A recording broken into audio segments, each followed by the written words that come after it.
This is Nightly Business Report with Tyler Matheson and Susie Guerin.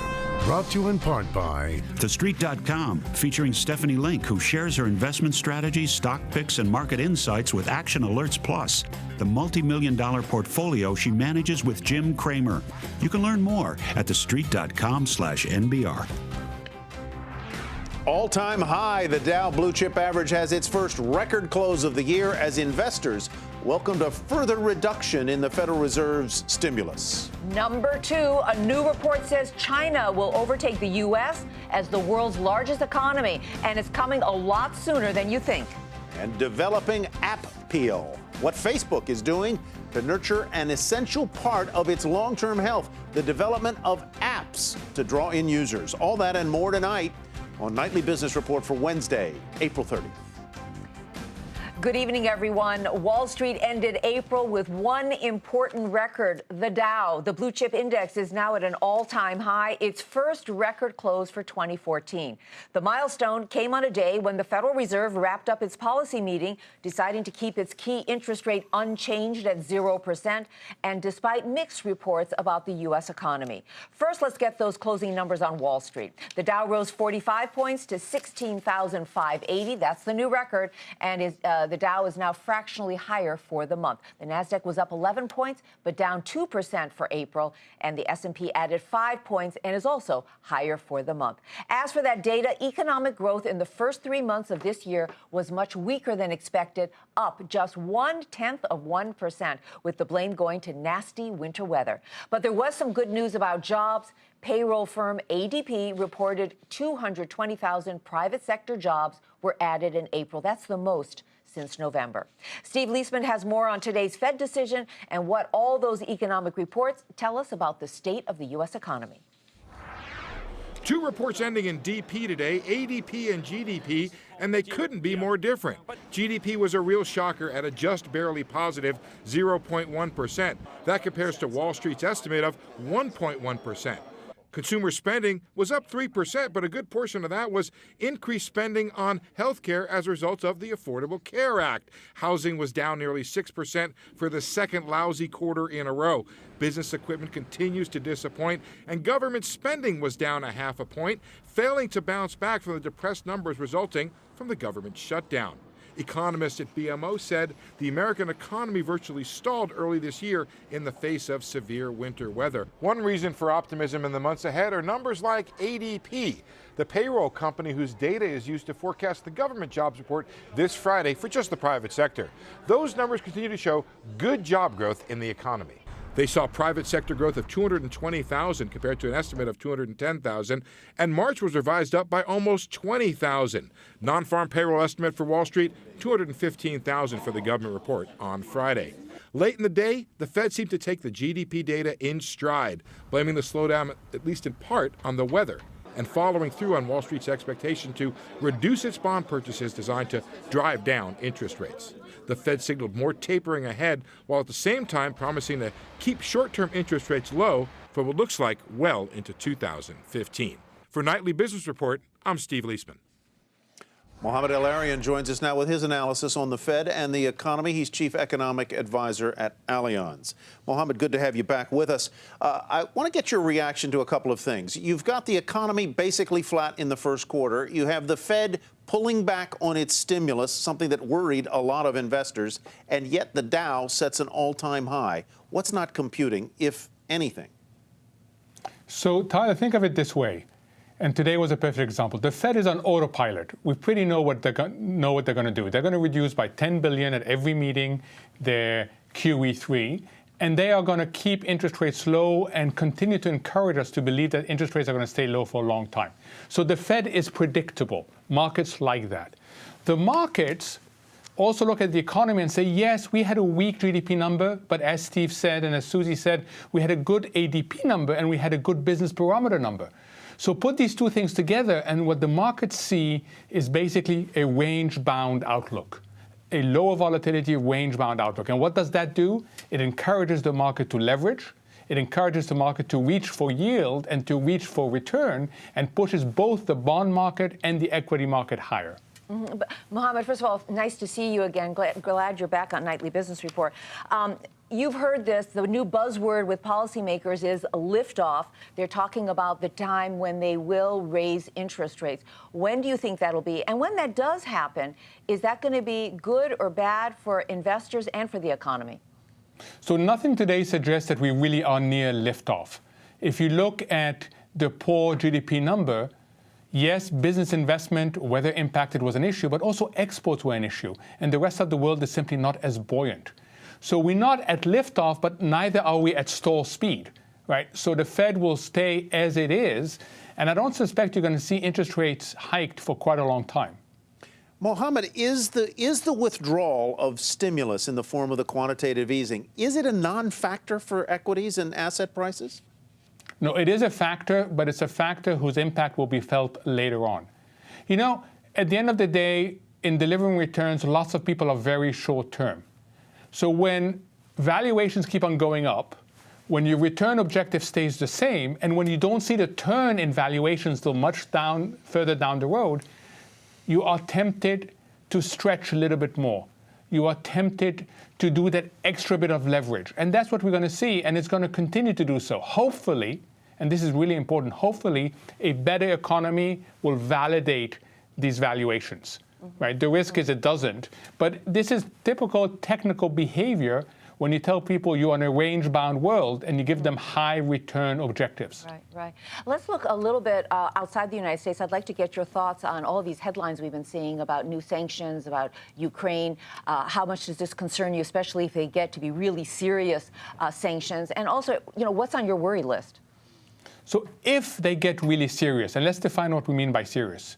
It means going from targeting individuals to targeting sectors.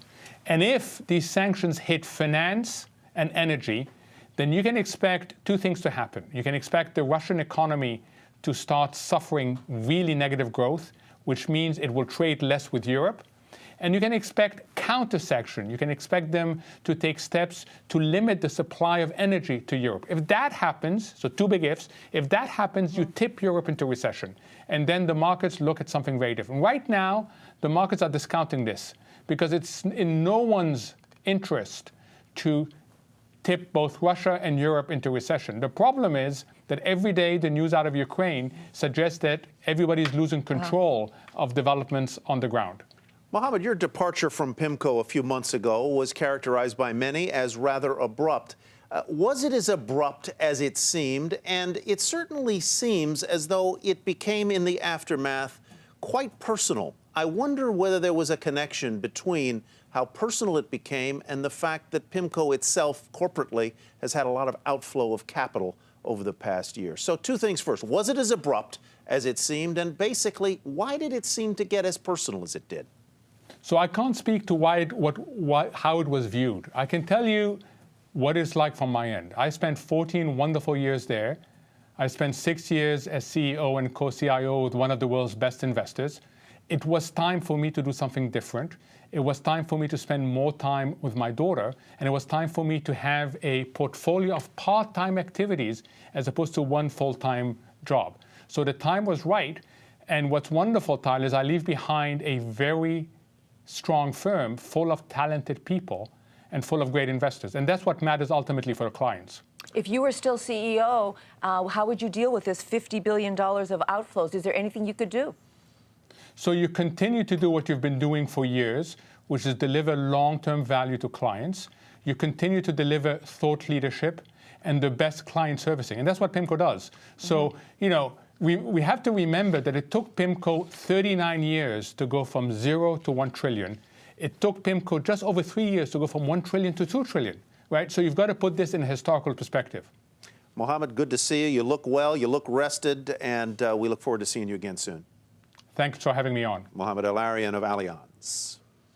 General Electric CEO was making the rounds today, saying he's confident his deal to buy Alstom will get done. He's offering $17 billion in cash for the energy division of this French engineering company. Jeff Immelt met today with French President François Hollande in Paris and said Alstom's assets will fit right in at GE.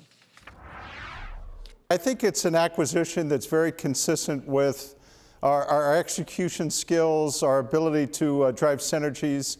It's in a market we understand. I think it's got relatively low execution risk for our investors. It's going to increase our earnings growth rate, and it's going to increase the industrial mix up to 75% of our earnings by 2016. Now, despite that positive pitch from Immelt, this is not a done deal just yet. Alstom gave Siemens, that's the German industrial giant, until the end of May to come up with a counteroffer. Did you ever have a fender bender and then find out that the damage was a lot worse than it first appeared? Well, a new report shows the government lost much more than it thought after bailing out General Motors in 2009. The Treasury lost $11.2 billion by rescuing the automaker, not the estimated $10.3 billion loss when it sold its last remaining shares in the company. That was back in December. The revised loss includes more than $800 million of write-offs just last month in its investment in the old GM. Two other companies bailed out by Uncle Sam could need a lot more taxpayer money. After running through some stress tests, the Federal Housing Finance Agency, which oversees government-run mortgage giants Fannie Mae and Freddie Mac, says that in a worst-case scenario, the companies may need as much as $200 billion in federal aid if the economy and the housing market suffer another downturn. As expected, a push to gradually boost the nation's minimum wage to $10.10 an hour failed in the Senate today. The vote was 54 to 42. That's 6 votes shy of the 60 that Democrats needed for the measure to pass. Opponents say the law would be too expensive for employers and would actually cost jobs. Still ahead on the program, the U.S. has been the leading world economy for 150 years, but that all may be about to change, and one economist is calling it a wake-up call for investors and American businesses.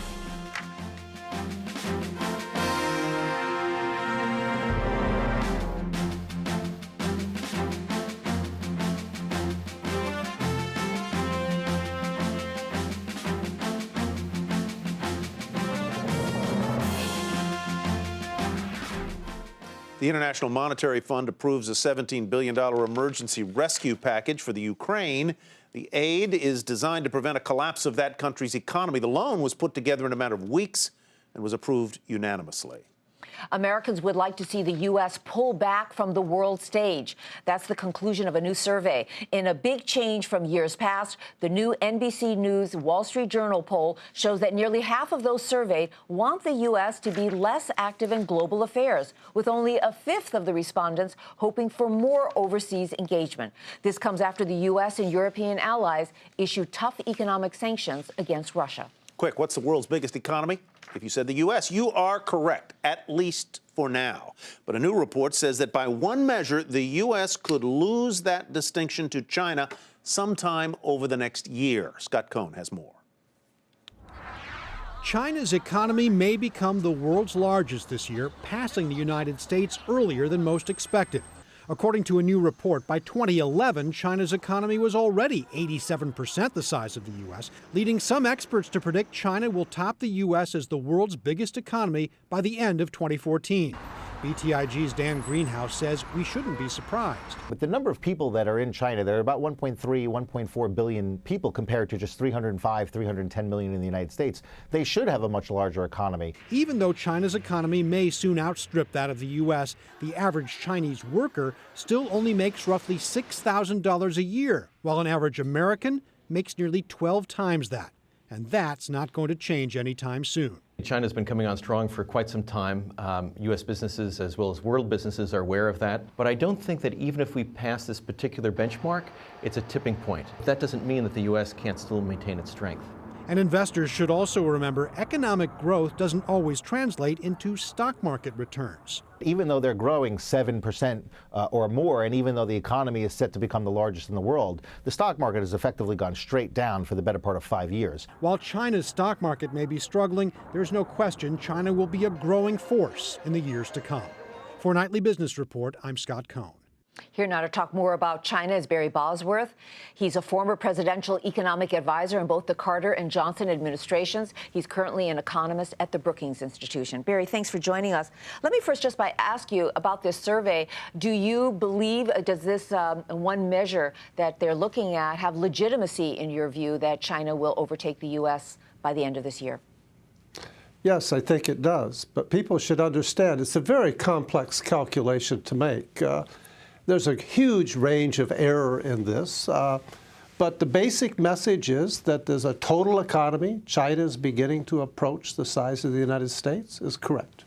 Mr. Bosworth, 25 years ago, something like 11 of the 20 wealthiest corporations or most valuable ones in the world were Japanese. We all thought that we were going to end up working for Tokyo. Is the fear that the same thing might happen with China overblown?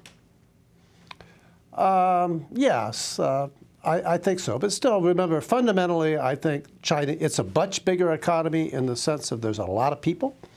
It's got room for a lot of further growth because incomes per person are still far below those of the United States.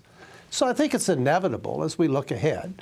We can argue about the year in which it occurs, but China is going to be a larger economy than the United States. Okay, so if that's the case, what's the takeaway here for whether you run a business or whether you're an American investor? Why should you care? Because it's what we should realize out of this, from our economy's perspective, this is a very big market now. We have to pay attention to the opportunities both to invest in China and to export things to China. And particularly in the area of exporting to China, we just haven't done very well at all. We're very good at importing from China, but we're very bad at exporting to China. And I think the big reason is we don't pay much attention to that market. Is that because we're bad at it or because they protect their markets? I think the bigger problem is that we're bad at it. That stands out as a U.S. For countries more than just China. We don't have a very good export record. I think there's a good reason for it. For 30 years up until the financial crisis, this was a fully employed economy, and if you were an American business, you would say the way to make money is to focus on the U.S. economy. You didn't have to spend a lot of time trying to find export markets when we were fully employed already. But the world's changed since the financial recession. We need to export today. Right. And some would say, and the Chinese need to be better consumers. Do you see that changing? Yes, I think that's very important. I think China got a little off track after the WTO agreement to bring them into the international system. And I think they feel they've been too much of a focus on exporting and not enough of a focus on developing their own domestic economy. The financial crisis revealed to them that they were very exposed. I mean, the shock of the collapse of world trade was a big problem for China. And they're still struggling with how to adjust to that. So I think, yes, they want to develop their domestic economy. That's good for them. And that would be great for American exporters if we're prepared to take advantage of it. All right, well, let's hope it turns out good for both sides. Thank you so much, Barry. Appreciate you coming on the program.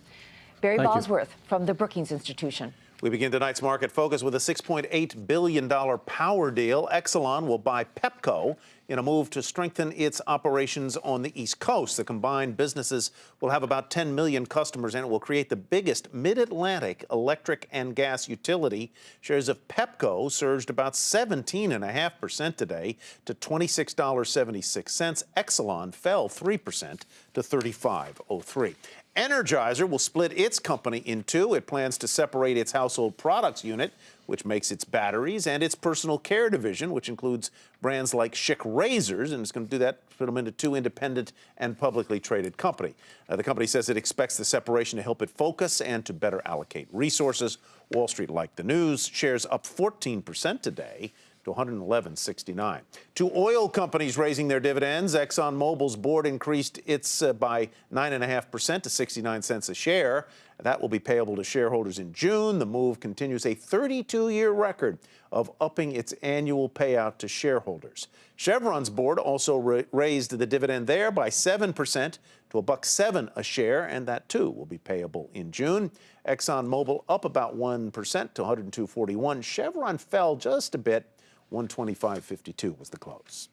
WellPoint's first quarter profit dropped more than 20%, and it's because of an increase in membership, fueled partly by the new health law. Now, so why did profits drop? Because there were higher administrative costs tied to the customer growth. But earnings beat estimates, and the insurer raised its outlook for the year, and that sent shares up 5.5% to $100.68. Shares of Weight Watchers surged when the company reported solid earnings after the closing bell. It trumped Wall Street estimates on both the top and bottom lines. Its guidance was also better than expected. Shares jumped initially after the close, up nearly 20%. By contrast, shares fell 3.5% to $19.80. That was during the regular session. It was the opposite story for JDS Uniphase. After the market closed, the fiber optics component maker reported an earnings miss, and revenue came in below estimates. The company also lowered its forecast for the current quarter, citing a delay in carrier orders. That sent shares down initially about 8% during the regular session. The stock fell 1.5% to $12.67. And coming up, when news happens, people start tweeting, and Twitter has a way to track the hot topics across the globe the moment it happens.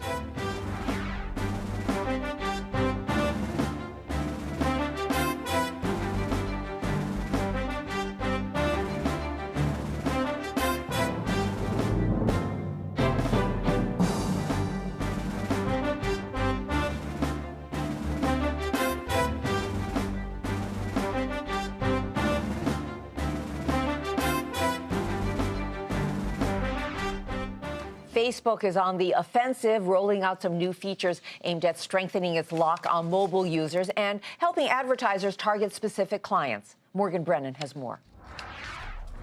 Welcome. At its first developer conference in 3 years, Facebook unveiling several new products, including its long-awaited, highly anticipated mobile ad network. Called Facebook Audience Network, the new offering has been in the works on and off for several years. And it's something that CEO Mark Zuckerberg told developers today he's very excited about. I'm really excited about this audience network. We've done a lot of work already in the past years to help you build and grow your apps. And this is really the first time that we're going to help you monetize in a serious way on mobile. The Audience Network will enable marketers and publishers to better target their ads on apps outside of the Facebook platform. So app creators won't have to sell their own ads or collect payments. Facebook will do it all for them. For me, the Audience Network, because it helps you do Facebook ads for multiple publishers, and that's really helpful for people like us, because now I don't need to talk to each publisher directly. So that's very helpful. Today's network launch represents a new strategy for the company, expanding into advertising data that's not tied to the Facebook platform, and most importantly, that's not vulnerable to user growth and engagement. Analysts say this could create a brand new revenue stream for Facebook, despite the fact that rivals like Google and Twitter already offer competing products. I mean, they simply monetize better than anyone else so far, so they're going to go to a publisher and say, hey, we can help you monetize better than a Twitter, better than a Google, better than other even more established networks. If they can hold true to that promise, then they're going to win. But while the biggest announcement of the day, the Audience Network wasn't the only product unveiled. Users, too, have something to be excited about. In the coming weeks, they will have login choices when using Facebook to try a new game or app. They can even be anonymous. To me, the most important part of the keynote was enabling users to better control which data gets into the hand of app developers, because this is going to inspire much more confidence in apps that we are developing, I guess. For Nightly Business Report, I'm Morgan Brennan in San Francisco. And finally tonight, some of the challenges and some eye-opening technology at Twitter. Shares of the microblogging site tumbled today, falling 9%, lowest price since it's wrapped up its first day of trading back in November. That is after disappointing investors late Tuesday with lower than forecast user growth and a weaker outlook, despite revenue doubling last quarter. Still, CEO Dick Costolo offered a positive spin on the earnings report and talked about what Twitter needs to focus on right now. I'm focused on three things: growth, operating efficiency, and operating leverage. That second and third are absolutely in service to steadily improving margins. Steadily improving margins. So as a high growth company, what I want to make sure we're doing is not starving the growth engine while constantly focusing internally on getting better and better at operating efficiency and operating leverage in service to margins. Now, we all know that news travels faster than ever these days, and Twitter can now see exactly how fast. giving us a look at its heat map of tweets moving around the world whenever big news breaks or even after the break of dawn. Is response to the Adam Silver press conference yesterday about Donald Sterling. We know that people go to Twitter to talk about big events like the Oscars, but when news happens, so for instance that was the reaction to the word ban for life. That's the moment he says ban for life. That's the moment he says ban for life. People respond immediately on Twitter. And that's something that's really unique. You know, it's a place where people can discuss this stuff as it happens. And then the conversation sort of lingers for the rest of the press conference. Exactly. You could see there's a kind of tail off, but you get that peak and that spike when that amazing phrase happened and it changes. And it's not a California story. It's not a California story. It's the, in fact, if you zoomed out, you get the whole world. So, but you know, you can see it spread uniformly across America, even Cuba and down here. Right. Interesting. Off the bottom of the map as well. This next map is. So this is regular Beyonce chatter. You might remember she released her album online last year, but then you can see what happens when the albums drop. This is normal Beyonce chatter, and then suddenly the album's dropped and the whole world's talking about it, not just in the States, but in London, Istanbul, South Africa, around the globe. It became a major talking point. And then finally a third map here. Well, the great thing about Twitter is you can almost set your watch to it. So this is people tweeting the word sunrise as dawn spreads across the world. So you can see it happen across Europe there. And then it's just about to hit America, people tweeting the word sunrise. So I guess in the past, you would have turned to your friend and said, what a beautiful sunrise, and now you'd tweet it. That was Carl Quintanilla. Amazing technique. Who knew that Beyonce was big in Turkey? I guess she's big everywhere. Global star. So cool. I mean, sort of like the sun never sets on Twitter empire, right? No, indeed. That's Nightly Business Report for us. I'm Susie Garrett. Thanks for watching. And I'm Tyler Matheson. Thanks from me as well. Have a great evening, everybody. We'll hope to see you back here tomorrow night.